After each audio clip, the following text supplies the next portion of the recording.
Saudara-saudari yang terkasih, selamat pagi berkah dalam. Selamat datang di acara Sapaan Pagi Kompas Muntilan. Mari kita awali ibadat ini dengan tanda kemenangan Kristus. Dalam nama Bapa dan Putra dan Roh Kudus. Amin. Saudara-saudari, Yesus menasihati kita untuk jangan menghakimi orang lain. Namun ada kecenderungan kita lebih senang menghakimi orang lain. Mengapa demikian? Nah, saudara-saudari, mari kita dengarkan Injil hari ini. Tuhan sertamu. Inilah Injil Yesus Kristus menurut Santo Matius.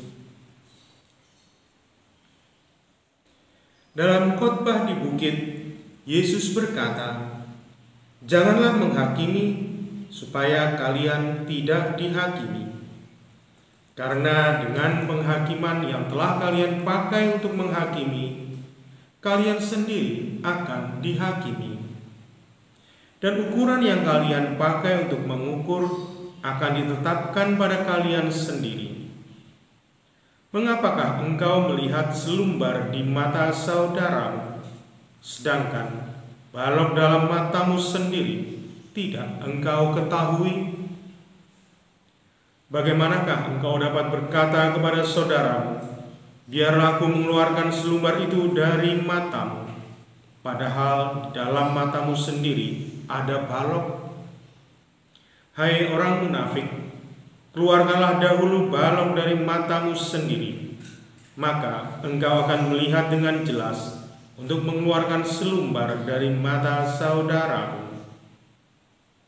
Demikianlah Injil Tuhan. Saudara-saudari, Yesus mengingatkan kita untuk tidak menghakimi, karena pertama-tama kalau kita menghakimi, kita akan dihakimi dengan cara yang serupa.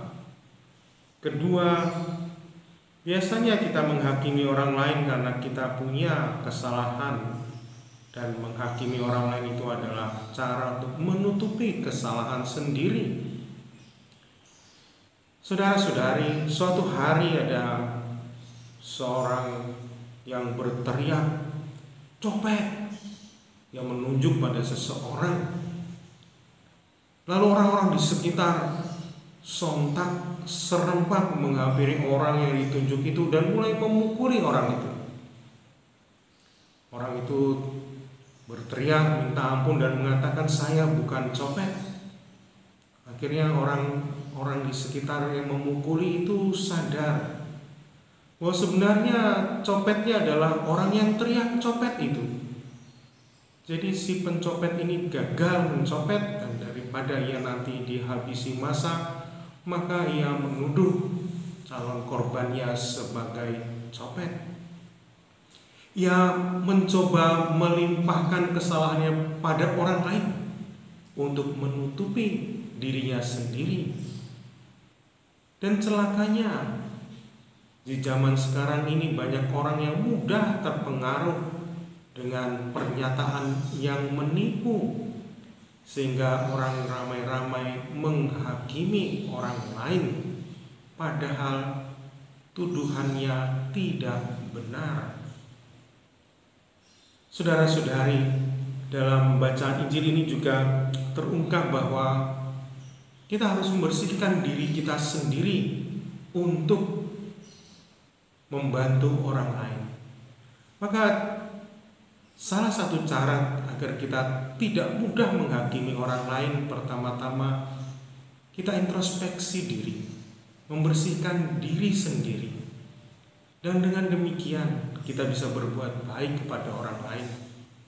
Ini sama halnya kalau kita mau ngajari orang bahasa Inggris, ya kita harus belajar bahasa Inggris dulu, baru bisa mengajari orang lain. Jangan sampai kita menuduh orang lain tidak bisa bahasa Inggris, sebenarnya kita sendiri mungkin jauh lebih parah, dan tuduhan ini hanya untuk menutupi kekurangan.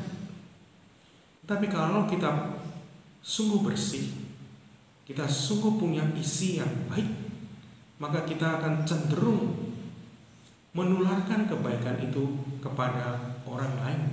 Dan dengan demikian kita juga menghindari kecenderungan menghakimi orang lain.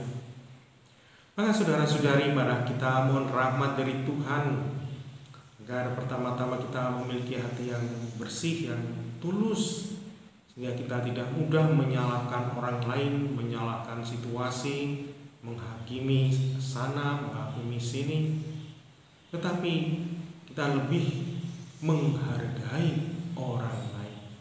Amin.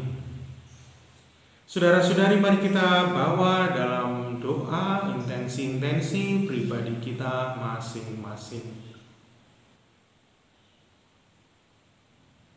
Ya Bapa, kami berdoa bagi mereka yang putus asa karena merasa difitnah, karena mendapat perlakuan yang buruk, diskriminasi, mereka dihakimi secara sosial, terhukum secara sosial sehingga mereka tidak dapat berkembang dan dibenci banyak orang, padahal mereka tidak berbuat salah. Kami berdoa pula juga bagi mereka yang sering menghakimi orang lain, yang menyebarkan berita bohong, menebar kebencian. Berilah rahmat-Mu ya Bapa, agar mereka memiliki hati yang suci, yang tulus hati kepada sesama. Ini semua kami lakukan demi Yesus Kristus, Tuhan dan pengantara kami. Mari kita mohon berkat Tuhan. Tuhan sertamu. Allah yang Maha Kuasa dan kekal senantiasa memberkati kita semua, memberkati orang-orang kita cintai dan kita doakan pada hari ini, dalam nama Bapa dan Putra dan Roh Kudus. Dengan demikian ibadat kita sudah selesai. Saudara-saudari, jangan menghakimi orang lain agar kita bahagia.